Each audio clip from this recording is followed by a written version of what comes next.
कांग्रेस नेता और एक्ट्रेस अर्चना गौतम की उनके वायरल वीडियो की।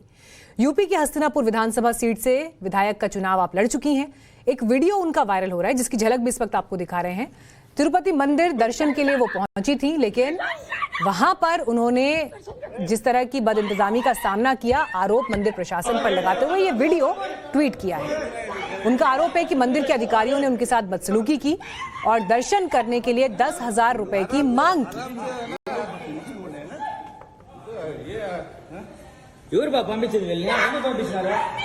मैं यहाँ बालाजी तिरुपति बालाजी दर्शन के लिए आई हूँ और मैंने टिकट भी ले लिया, रिसिप्ट भी ले लिया।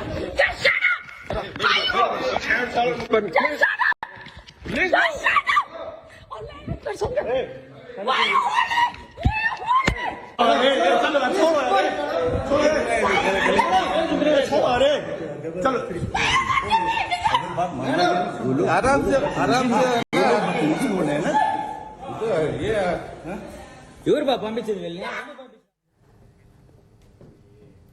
क्योंकि वीडियो वायरल हो रहा है, आरोप गंभीर है। इस वक्त अर्चना गौतम हमारे साथ लाइव जुड़ गई हैं। अर्चना, ये वीडियो तो पब्लिक प्लेटफॉर्म पर है, लेकिन फिर भी मैं आपसे जानना चाहूंगी यहाँ पर एग्जैक्टली क्या हुआ जिसके बाद आप इस तरह से भड़की और ये एक नोक झोंक की और एक टकराव वाली स्थिति यहाँ पर बनी। देखिए, ये जो आप अभी ये वाला वीडियो जो देख रहे हैं ना, ये हाथापाई हो चुकी है रूम में और उन लोगों ने मतलब इस तरह से मुझे पकड़ा था और इस तरह से घसीटते हुए उन्होंने मुझे बाहर फेंका। और आप देख रहे हो जब मेरा कैमरा हिल रहा है तो उस बंदे ने मेरे को यहाँ पे पुश किया और मैं पीछे एकदम से गिर गई। तो ये आपने देखा होगा मेरा दुपट्टा भी नीचे गिरा हुआ है। तो ये उनकी तरफ से ये वीडियो आया है, बट उन्होंने पहले वाला वीडियो अपलोड नहीं किया है। क्योंकि क्यों करेंगे? क्योंकि उसमें उन लोगों की बदनामी है कि उन्होंने लड़की पे हाथ उठाया। तो ये मुझे नहीं लगता कि वहां के जो ये लोग बैठे हैं, वहां का जो सिस्टम है, ये ऐसा बर्ताव करता है किसी महिला पे। और हम वो वीडियो दिखा रहे हैं जो आपने ट्वीट किया है, हम वो वीडियो दिखा रहे हैं जो आपने ट्वीट किया है। नहीं, आपने वो वाला भी दिखाया और अभी दूसरे वाला भी दिखाया। आप दोनों ही दिखा रहे हो, ऐसा नहीं है कि आप एक दिखा रहे हो, आप दोनों ही दिखा रहे हो।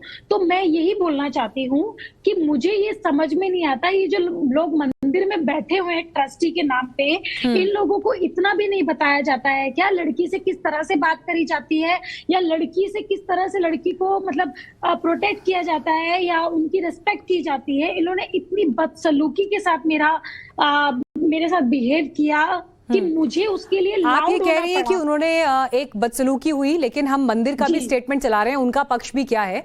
क्योंकि वो ये कह रहे हैं कि श्रद्धालु के बीच और स्टाफ के बीच में गलतफहमी की वजह से एक छोटी मोटी गर्मा गर्मी वाली बहस हुई, जिसके बाद अर्चना टिकट लेने वाली जगह से चली गई, लेकिन उसके बाद उन्हें आज दर्शन करा दिए गए। तो अर्चना गौतम और मंदिर का देखिए यहाँ पर अपना अपना तर्क है जो हम दर्शकों के सामने रख रहे हैं। लेकिन आपकी आपत्ति किस बात पे थी? झगड़े की असल वजह क्या थी? ये धक्का मुक्की तक बात क्यों पहुंची? हाँ, वही मैं बता रही हूँ। अगर ये लोग इतने ही शरीफ बनते हैं कि छोटी मोटी नोक झोंक है, तो ये लोग सीसीटीवी फुटेज जारी क्यों नहीं कर रहे हैं सोशल मीडिया पे? क्यों नहीं जनता को बता रहे हैं कि रूम में क्या हुआ था, रूम में किस तरह से मेरे साथ इन लोगों ने बदतमीजी की थी, कि रूम में किस तरह से इन लोगों ने मुझे होल्ड करके गोदी में उठा के बाहर पटका था। तो ये लोग जारी करें ना, लेकिन ये किस वजह से हुआ? ये किस वजह से हुआ? ये इस वजह से हुआ है कि मैं पहली बार क्योंकि मैं यहाँ की नहीं थी, मैं पहली बार दर्शन करने गई थी, तो मुझे यहाँ के रूल्स नहीं पता थे। तो मैं फ्राइडे को गई थी अपनी पूरी फैमिली को लेके, हम लोग 9 लोग थे। तो हम लोगों ने दर्शन, हमने सोचा कि जैसे वैष्णो देवी में 5 रुपए की पर्ची कटती है, यहाँ पे भी ऐसे ही हो जाता है। तो हम लोग चले गए, तो वहां जाके इन लोगों ने बताया कि यहाँ पे ऐसे दर्शन नहीं होते हैं, आपको बुकिंग करानी पड़ेगी। तो मैंने जब ऑनलाइन बुकिंग देखा तो वो 3 महीने की बाद की बुकिंग थी और मुझे जाना था क्योंकि मेरा बर्थडे था। मैं बर्थडे पे बालाजी के दर्शन करना चाहती थी। तो मैंने उनसे पूछा, मैंने कहा और कोई तरीका है? तो उन्होंने बोला नहीं, और कोई तरीका नहीं है, बस एक ही तरीका है, आप 10,500 रुपए दे दीजिए और हम आपको परमिशन दे देंगे। मैंने बोला 9 लोग हैं हम, तो फिर कैसे हो जाएगा? कह रहे वो आप देखिए। मैंने कहा और कोई तरीका? आपको वीआईपी दर्शन की जानकारी नहीं थी? वीआईपी दर्शन की जानकारी नहीं, इन लोगों ने ही मुझे जानकारी दी।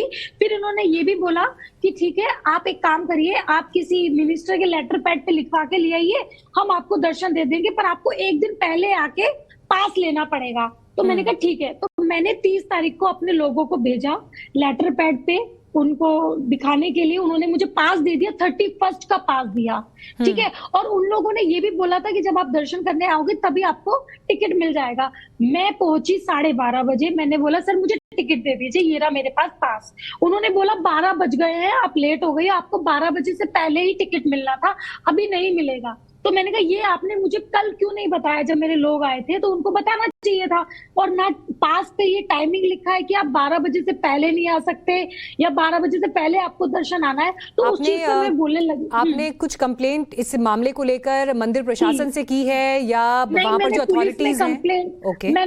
मैं पुलिस को लेके गई, सीसीटीवी इनका कोई कंट्रोल रूम है, मैंने 100 नंबर पे फोन किया तभी, क्योंकि देखो मेरे साथ गलत हुआ है और वो भी मंदिर में गलत हुआ है।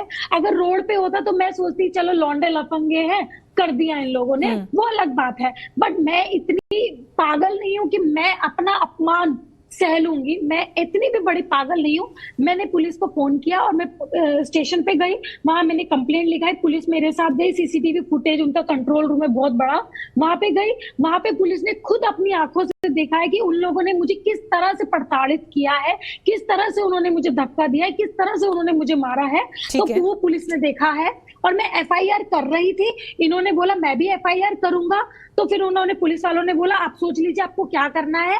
मेरे पापा थोड़े होते ना बुजुर्ग लोग, थोड़े घबराए कि तू यूपी से यहाँ आएगी, डेट पे तारीख पे आएगी, छोड़ माफ कर दे। तो मैंने तहीर एक एफआईआर से छोटी सी होती है कंप्लेंट, वो मैंने जस्ट कंप्लेंट कर दी क्योंकि वो रोने लगा था, मेरे बीवी बच्चे, तो मैंने उन लोगों को एक तरह से माफ कर दिया। उसके बाद ये वीडियो वायरल हुई तो मैं अब शांत नहीं बैठ सकती थी क्योंकि मेरे ऊपर इल्जाम लग रहे हैं। बाद में आपको दर्शन ठीक से हो गए थे? आप दर्शन के लिए वहां गई थी, आप दर्शन में हो गए थे आपको ठीक से?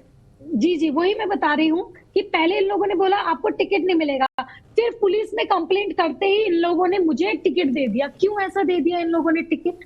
ठीक है, चलिए आपने एक समस्या यहाँ पर जाहिर की है और आपसे बात करके हमारा मकसद भी ये था कि कम से कम जो श्रद्धालु देश के सुदूर हिस्सों से अगर मंदिर में अपनी आस्था और विश्वास के साथ दर्शन के लिए पहुंच रहे हैं तो कम से कम उनकी परिस्थिति पर और उनकी भावनाओं का सम्मान होना चाहिए और एक सम्मानजनक तरीके से इस तरह के मसलों को भी हल किया जाना चाहिए जो जरूरी है। जी, मेरी जो लड़ाई है ना सिस्टम से है।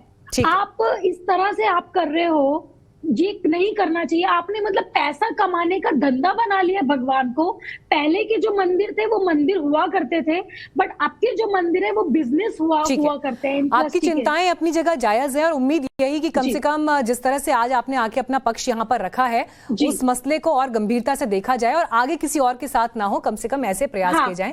बहुत धन्यवाद अर्चना आपका हमारे साथ जुड़ने के लिए। और साक्षी जी, मैं आपसे रिक्वेस्ट करती हूँ और सारी मीडिया से रिक्वेस्ट करती हूँ कि आप जो सीसीटीवी फुटेज है वो आप जारी कराएं सोशल मीडिया पे।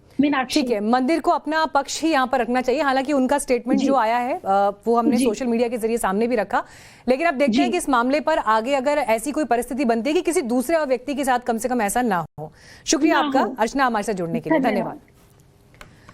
और